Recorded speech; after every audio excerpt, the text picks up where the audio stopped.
Hey guys, Bantha Biscuit here, and today I wanted to talk about my personal everyday concealed carry pistol, which is the Smith & Wesson M&P Shield 9, and why I think it's one of the best options out there. First of all, it is very light, very small, very slim, and packs a 9mm punch, which is could be laughable depending on your preferred caliber, but in its current status here, it can do a reasonably job at defending yourself. Now, if you use FMJs for penetration, that's great, but I like to use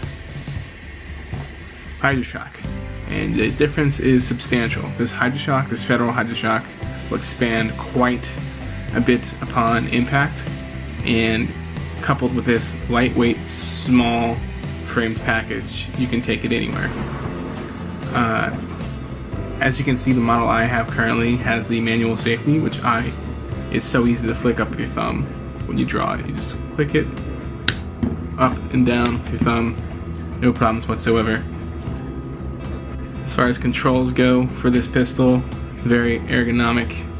Of course, we have the trigger here, which has the trigger safety as well.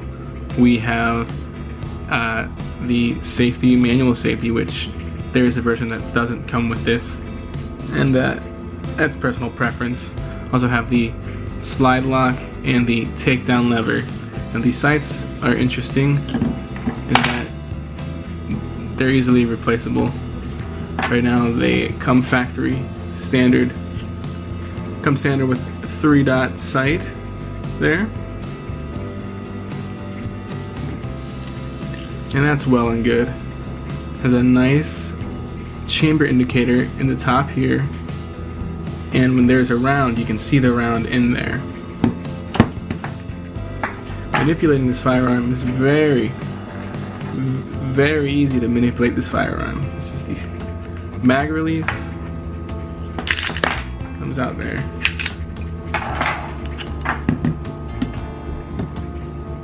The standard set of mags it gives you, Smith & Wesson gives you when you purchase this pistol, it gives you 2 different mags. It gives you one 8-round mag and one 7-round mag with a flush bottom. The 8-round has a pinky extension, and depending on your situation, where you're carrying it, how your body frame will let you carry it, and I'm a smaller framed individual, I always go with the flatter bottom. As you can see, flush with the pistol, I can stick it in my pocket, stick it on my hip, no one's gonna know. However,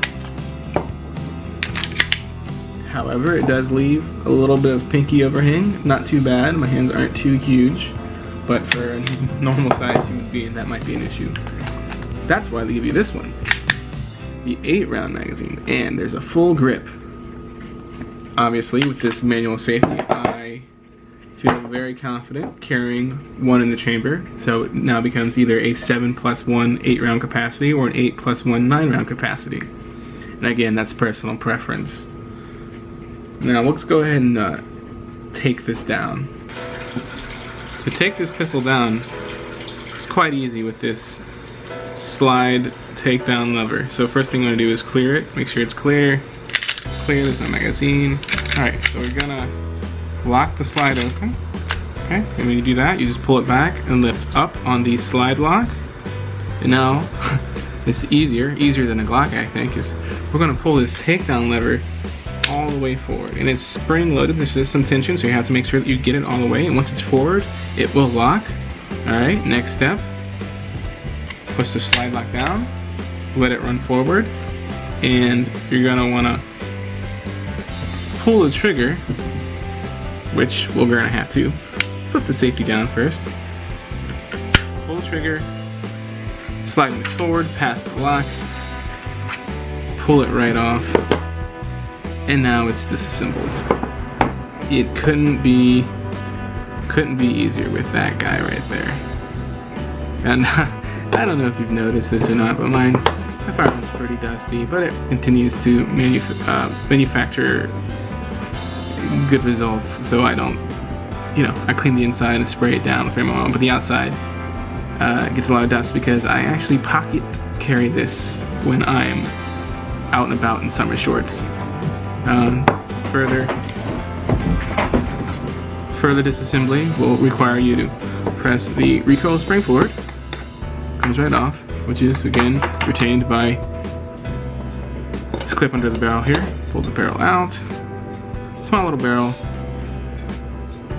Does its job. And again, this is a pocket pistol. We're not going for precision. We're going for reliability in a worst case scenario. That's pretty much a field strip right there. Doesn't get much easier. So we'll throw this back in. I will tell you that there is a bit of a breaking in period I found when I brought this pistol brand new. And I found it to be about a couple hundred shots before it ran particularly smoothly. Alright, now that we've put it back on, we're gonna lock the lever forward once we lock it again. Once we lock this back, lock the lever forward back, let it go. Anywho, like I said, there is a couple hundred round breaking in period, I would say. And nothing terrible in this first 100 rounds, just failure to feeds a few times out of 100, which I think is attributed to the stiffness of the spring. But it does, after that break-in period, it functions very reliably with all kinds of ammunition, which, you know, I told you I use the FMJs a lot for dropping browns. No. Sorry, I use the FMJs a lot for, you know, target plinking, that kind of thing. And then when I'm carrying, I use these awesome little Hydra Shocks, that poison round. You can see that nice cavity for expansion. And yeah, 7+1 of these, I feel very confident. And let's go ahead and go over what I carry it in to. So this right here is a Uncle Mike's pocket holster. And I just slip this in there. Throw this in my front pocket of my jeans, whatever. This pistol is small enough that it's gonna fit in your jeans. Pocket carry. And you can see the dust and this corresponding dust in the back here. That blows right off on the first round fired. Don't you worry. And this is how I carry it in my jeans, in my cargo shorts, and things like that. You know, summertime, I'm wearing a t-shirt, tank top, maybe no shirt. So when I'm concealed carrying, that hip holster inside the waistband, it doesn't do much to hide the fact that there's a pistol in my waistband.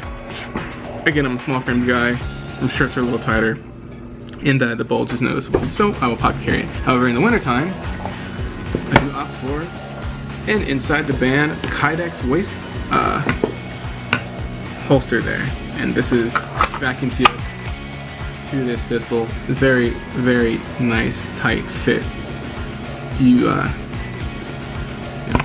can adjust the tension on this by tightening that screw, and you can adjust the cant by tightening these screws. And it's just very easy to draw, very quick and reliable. So yeah, that is a short little video on the M&P 9 Shield. Reasons I'd choose this one over, say, a Glock or a SIG, or even the Springfields, is the price point. You can now get these for under like around $275 with a mail-in rebate on certain websites. That's great compared to like a Glock or a SIG, where it's you can probably get them around $400 maybe now. And XDs, you can get those for maybe the same price, but I just feel like I just like the feel of this one better than an XD, and the look of it too. That XD looks kind of blocky in this configuration, the small size. Again, Smith & Wesson has been very good to me on this one, and I picked this up at a very frugal price point. Again, there are other versions of this one. You can get the one without the thumb safety. You can also get another version.